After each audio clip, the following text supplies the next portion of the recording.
Welcome back to another episode of Over the Fence. Today we are in the garden of Darcy Daniel, an amazing gardener and plants woman and horticulturalist who got her start in this very garden 20 years ago, where she found the passion for gardening and is so happy to share it with us.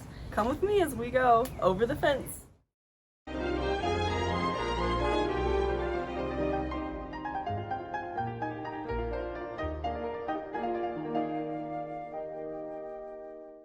Darcy, thank you so much for meeting with us at Over the Fence. Absolutely. I love to have people come through the garden, and I love to share it. So welcome. So why don't you tell us about yourself and about the garden? I mean, how did it come to be, and how did you come to be in this world of plants?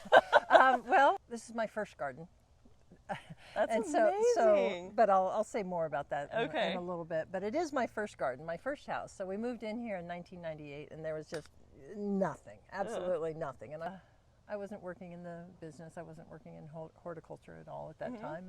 But I had a little piece of juniper up there underneath my kitchen window. That was one of the only plants here. And I had heard juniper, you said? A little juniper, and I had heard that you could do something more interesting. So one day I came home and I, started ripping it out, and it was, big physical job, and it felt great.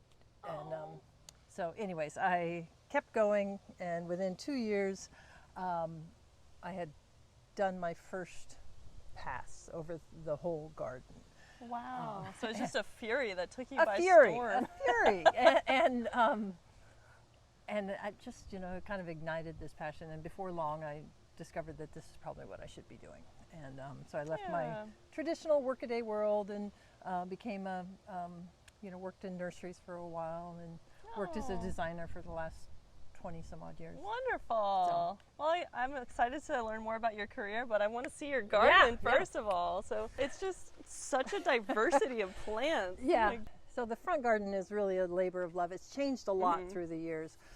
This is the only full sun area that I have. Okay. Mostly that you'll see in the back is very shady, and so this is where I get to kind of play with more color, and I really enjoy kind of gardening in the public view, because you really get to know your neighbors. And for sure. And you do a lot of garden tours. Yeah, do a fair amount of garden tours. Wonderful. And when we get up there, you'll see that there's a little patio up there that we sit on, and so we get to chat with the neighbors as they go by, or eavesdrop on what they're saying as they walk through the garden. I just get great joy from people coming through and appreciating the garden. So it's just kind of fun to be up there and catch people in conversation. Yell out, thank you. So this is full sun. I mean, we're in a zone, 8B, although recently classified as 9A. Is this a gravel garden here? No, it's not, but it is where I am trying to garden with little to no supplemental water out here. That's amazing.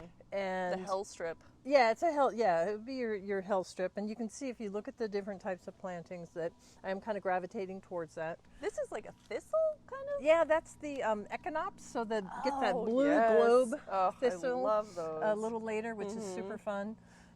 This is Agastaceae, Kniphofia, Hesperaloe. Yes. Yeah, the red yucca. Penstemons coming. And that's a penstemon too, right? Yeah, it's that ground cover one. So kind of an evergreen ground cover, super drought tolerant. Just kind of carpets the ground. And then I love that you have a tall columnar. Is that a juniper? It is a chamaecyparis called Somerset. Oh, it's such a pretty color. A lot of times, and so it's just surprising how tough and drought tolerant that is. Like we have some other ones up here that I don't think would fare quite as well. Some of the chamaecyparis do and some don't. And so I got that from the guys at Zira on their recommendation of it being something that would do really well in dry conditions. My first garden didn't have anything holding the wall back, didn't have this frame. And so when we put this frame in, it actually, I think, did a lot for kind of adding some structure to the garden. Yeah. And then you have these great structural trees too. Yeah. One of my favorites, the super fluffy Catinus. Yeah. And this is the golden spirit. You can see I've trained it into a tree form. So versus cutting it back hard, after you cut back a Catinus, it'll put the new growth out for quite a while. And if you don't want that, you know, you can just kind of rub it off, and then before long it'll stop trying to do that so much. And so when you're trying to train one into tree form, you know, you just kind of, like if I decide I don't want that there, and I haven't decided yet, but when I decide, well, I can tell you I only want one. And so you just keep just brushing it off. You just massage the tree into how you want it to be. Oh, I might do this to my catinas. Yeah. This is my meadow. This is your meadow. Amazing. So we've got the 2 driveway strips here. And so in here, I'm really watering hardly any at all, if anything. Awesome. And so we've got like the Gara, we've got some echinacea, the Stakes. It's just amazing, you know, that you're practicing and you're teaching yourself how to garden without supplemental water, just, you know, as our climate Especially changes. in these, yes, I'm trying, you know, I do water, but I am really trying to move in new directions.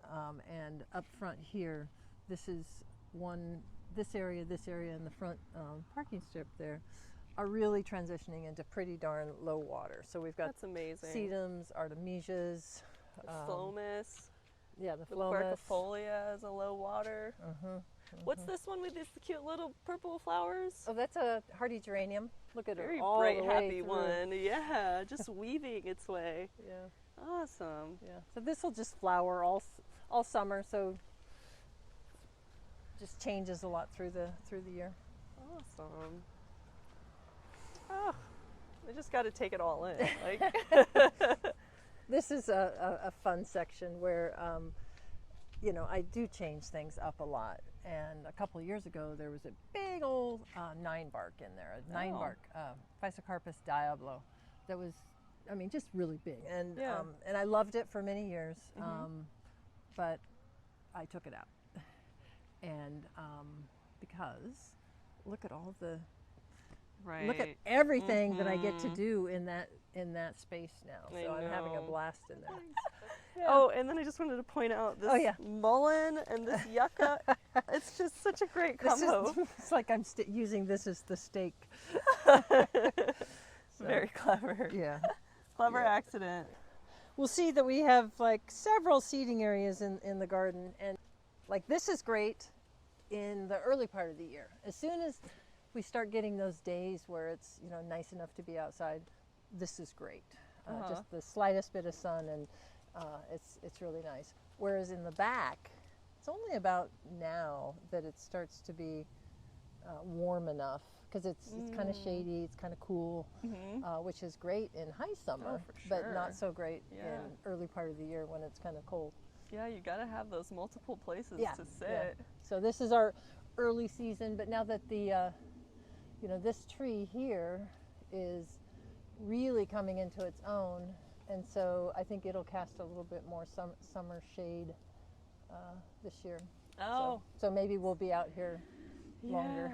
Or make some decisions if you're missing your sunny spot. No, this tree, nothing's gonna ever. Is this one of your favorites? Oh yeah. Yeah. I mean, that's a Stewardia pseudocamellia. I just love that tree. It's my absolute favorite. When do you love it? Like, I mean, what are the different stages that you love it most? The reason I love that tree is that it really doesn't have a bad time, right? So it's a 4-season tree. So it's blooming right now. It has that gorgeous bark that looks wonderful year-round, that exfoliating bark. Yeah. And a fantastic fall color. Wow. It's just a great all-season tree. So. And this is a dogwood?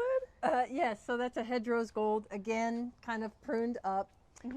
I do a lot of kind of unconventional pruning because I like to grow a lot of plants. I don't consider myself a plant collector, but apparently I do collect plants. So I am always kind of looking for ways to continue growing a lot of different plants and making them share space in different ways. So, awesome. you know, I'll limb things up that you might not necessarily think about that way. Yeah. And you're not afraid, you know, you're brave. and you go for it. Yeah, yeah, and I make changes all the time. The longer you do this, the less afraid of your mistakes you are, right? Because you've recovered from many of them, Yeah. and you know you're going to make new ones. And it sounds like you have so many lessons to share with people, and so I was kind of looking at your website, and do you want to talk about that a little bit? Yeah, sure. So I have a website that is designed to kind of help people be more successful in their gardens by giving them ideas for plant combinations that not only look fantastic, but are made up with plants that want to be together. They're aesthetically sound and culturally sound plant combinations. So it's kind of like a cookbook for planting combinations. It's a searchable database. That's where wonderful. You could go in and say you had an oak leaf hydrangea and you're saying, you ask yourself how you could maybe flesh out that combination. So you can go to the website, get some ideas of what to plant with it. Wonderful. Or you can do it the other way, saying, I have a full sun situation. I don't want to water. I'm in zone, 7. Show me some plant combination ideas that would, set me off on the right direction. Okay. Yeah, super helpful. Yeah. So eGardenGo. eGardenGo.com. Okay. So definitely, I will link that in the description. Love this one. Yeah. Let me guess. It's got lime in the name. Little honey. So honey. So speaking of oak leaf hydrangeas, this is an oak leaf hydrangea. And it's just my absolute favorite because of that beautiful color. Yeah, it is so lovely. Apparently it's difficult to propagate, so that's why we don't see it. We don't see it as widely available as we'd like. Yeah. But grab it if you see it. I'm just appreciating like so many different sizes of foliage and shapes. It's just lovely. Yeah. I mean, I love flowers as much as the next person. I really, really do. But I am always really looking at foliage, texture, and form first, and then and then flowers are kind of the embellished. Yeah, exactly. The cherry on the top. The flower on top. So, both are really important, and I enjoy both. But yeah. I think you have to start here because with foliage and texture, because this scene here. Let's see. This is deciduous. Evergreen, evergreen. So, and evergreen over there.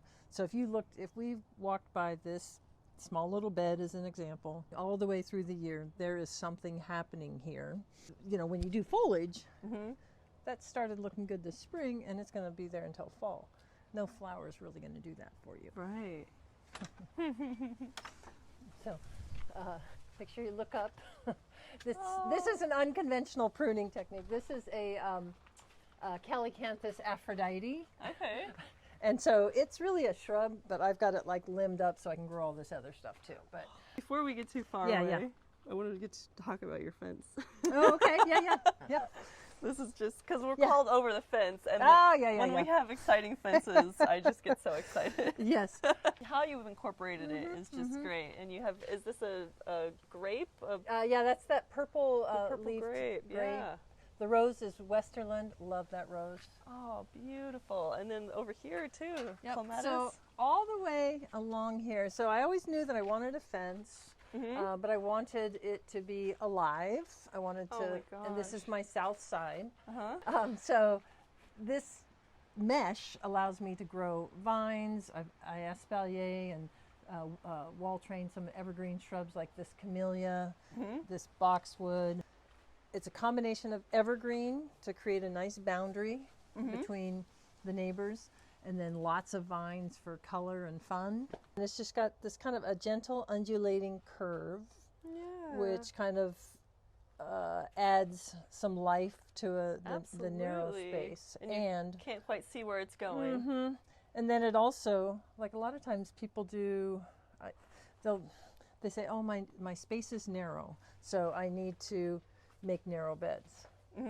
Not so much. It's much more effective if you do narrow and then widen, because that allows you room to work with. So I can plant a tree or a large shrub in a bed that's deep like this, where I can't right here in this narrow bed. It gives you a lot more play in terms of what you can actually do with this space. And this is coming on. This is a favorite. This is Itea alicifolia. So it's just beginning. So those are just, they'll be white, they'll be long, they'll lengthen a little bit.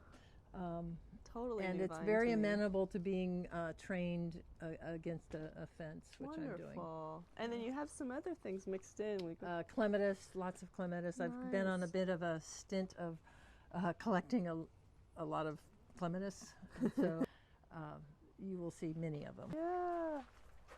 And another amazing shrub. I'm obsessed with your shrub pruning skills. So inspiring. Fun. And so is this kind of like something that, you know, in your planting plans, like... Yeah, some details like that. Yeah. It's a mix of, you know, vignettes that are very detailed like that. And then some that are real plans about how to get the bones right in your bed. Okay. So some of them are larger scale. I even have some planting plans on the site that you can download for a small fee that are, you know, directions for larger beds. Okay. So get your structure right, get the foundational plants Oh, that's in there. awesome that you But then I have provide lots of vignettes in there as well.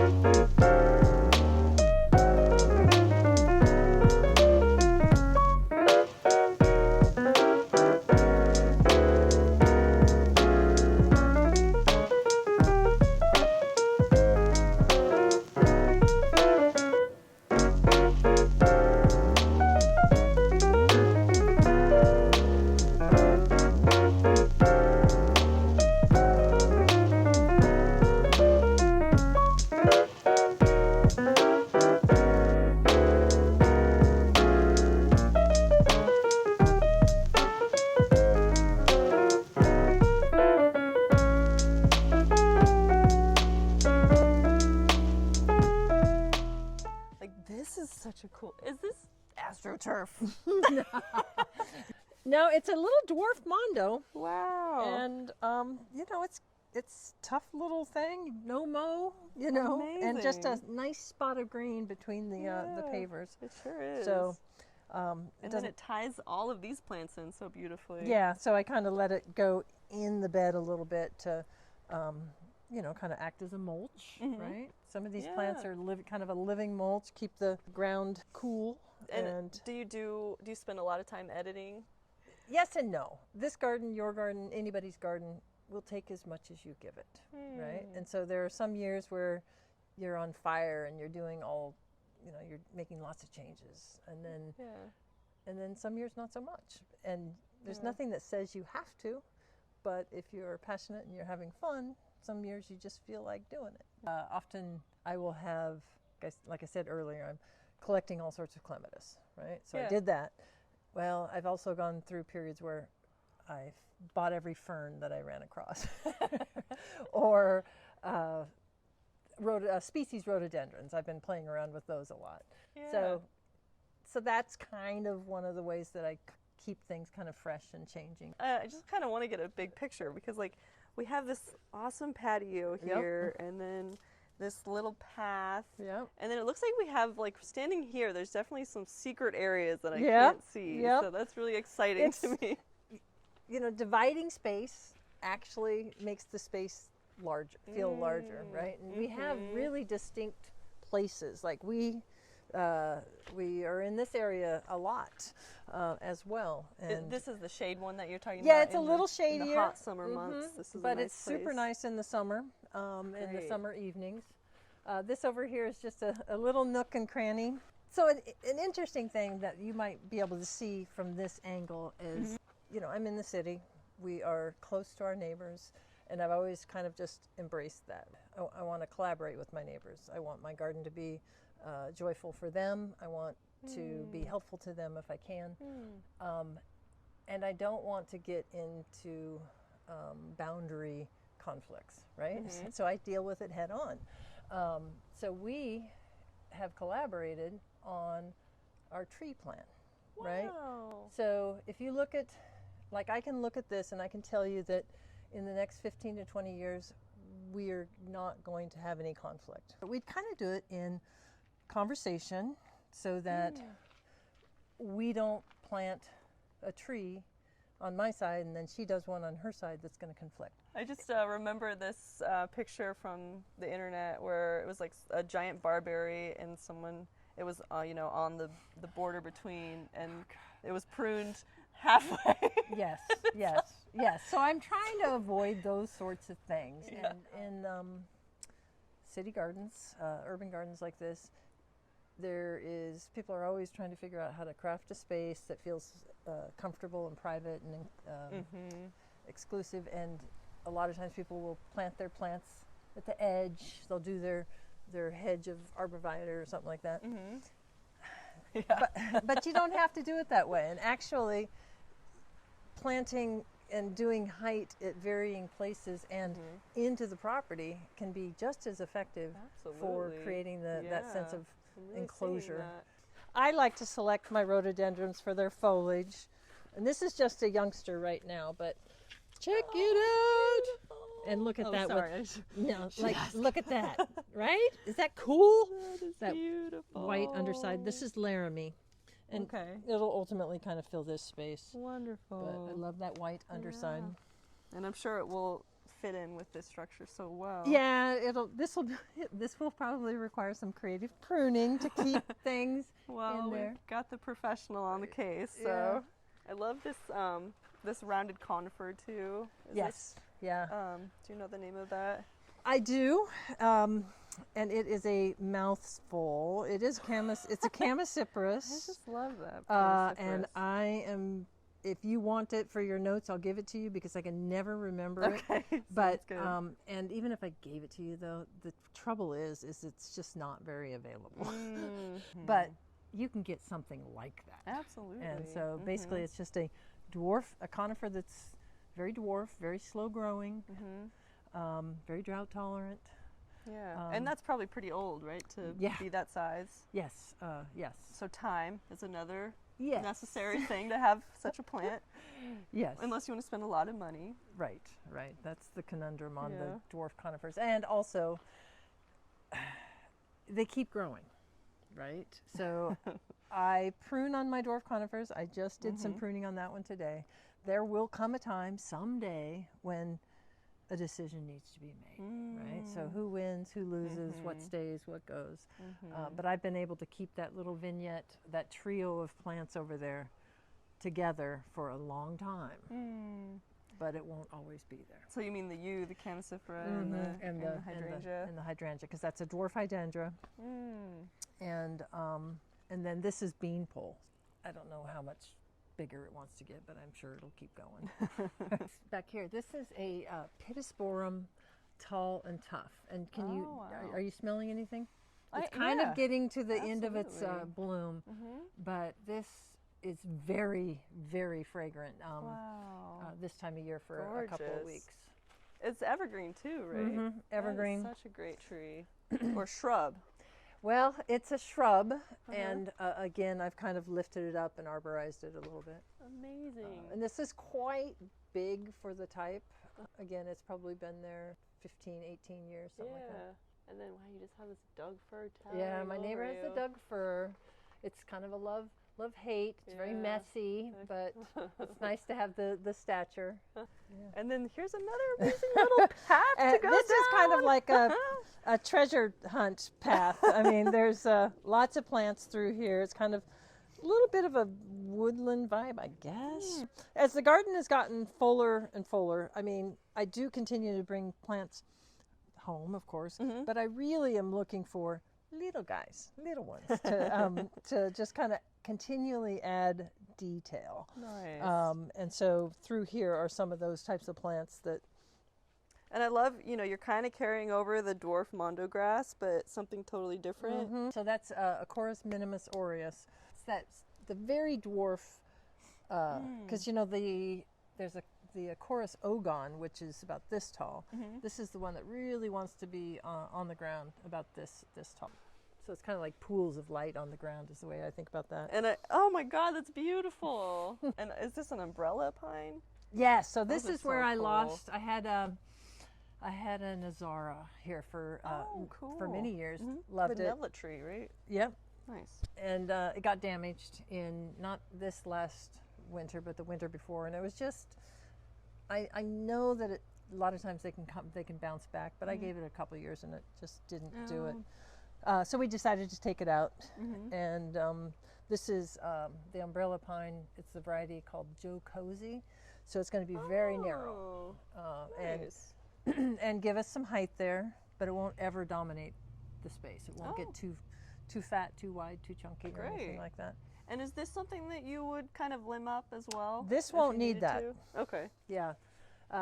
Yeah, and I wouldn't limb that up the way that I wouldn't limb this up. Okay. You know, so not everything kind of lends itself to that. Sometimes it would just look weird. Yeah. Okay. And I think a lot of times the conifers, like I can't think of a conifer that I would deal with that way. Pet the ferns as they go by. Yes, someone that likes petting plants. Most people wouldn't do anything to the side of their yard, but you've like made it this magical path. Every foot. I can tell you how every foot is utilized. Oh wow, I've never seen a Regerzia looking so good. I've seen them in situations where they're not very happy, and this one is so lush and blooming. My goodness. I don't know. Probably in a couple of months it's not going to look so hot. Yeah. But that's a great place time for the Regerzia because it's totally just kind of tucked in this back corner, and whatever doesn't look that great, then it's fine. There's another really cool rhododendron. Nice. So rustic. I mean, just oh wow! I just wiped off that indimentum. No, I guess what's on the top is not indimentum. It's something different. I don't know. You can call it what you want. I'm going to say it's indumentum. That's definitely indumentum. Yeah. This guy. Look at that. The structure of that fern. Isn't that cool? Wow. My goodness. It's like some of the hairstyles you see here in Portland. This is like I'm always bringing plants home, and they can't always fit. Oh, okay. So, I put ladies in waiting. Here's if the you back of the ladies in waiting. And actually, if you look down through here, so we didn't really talk about this. I'm collaborating with that neighbor there, and now I'm gardening this front. When we pulled up, Franklin was like, "It looks like the garden has exploded into the side so yard." and it's kind of cool that we're kind of knitting them together because a lot of those things are like divisions from over here, or things that I couldn't fit in, or that sort of thing. But divisions of plants makes it. That's why you're looking at it and saying, "Oh, they kind of feel, part and parcel." Very cohesive. Darcy, it's just been like so invigorating for me, and just like I'm just in awe of your garden. Is there anywhere where we can follow up and continue to like be inspired by you? Yeah, sure. First of all, thank you for coming. Like I said, I love to have visitors in the garden, and let's keep in touch. And we can, I'm on Instagram, so you can find me there. eGardenGo _app. Maybe. Okay. So like APP. APP, yeah. Okay. And then I have a YouTube channel as well, where I'm doing a few videos, and that's also eGardenGo. So. Okay. Well, yeah, we can keep in touch with Darcy and see what she's doing in this amazing garden. So thank you for coming on Over the Fence.